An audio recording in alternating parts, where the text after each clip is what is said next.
It all started with a random scroll through my Instagram feed where a captivating photo caught my eye.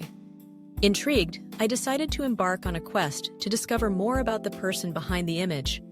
First, I clicked on their profile, noting their bio and interests, which sparked my curiosity further. I took a screenshot of their handle, determined to learn more. Next, I turned it into mutual friends. A quick search revealed a few connections, so I sent a few messages, casually inquiring about this intriguing individual. Their recommendations were glowing, and I felt encouraged to dig deeper. I then explored the tagged photos on their profile, uncovering glimpses of their life through the lens of others. Each image told a story, revealing hobbies, travels, and friendships.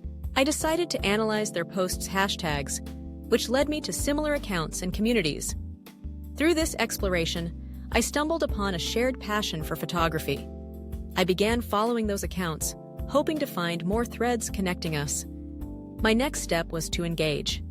I liked several of their posts, hoping to catch their attention without being too forward. Then came the comment section.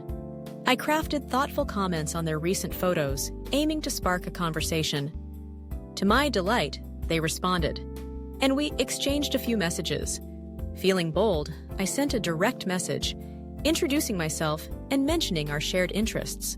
As our online interaction grew, I took to stories, replying to their polls and questions, which opened up more dialogue. I also explored their Instagram live sessions, where I could interact in real time, asking questions and making my presence known. Finally, after weeks of connection building, I suggested a virtual coffee chat. The journey from a simple scroll to a meaningful interaction felt like an adventure. And as we scheduled our meeting, I realized that sometimes the digital world can lead to genuine connections.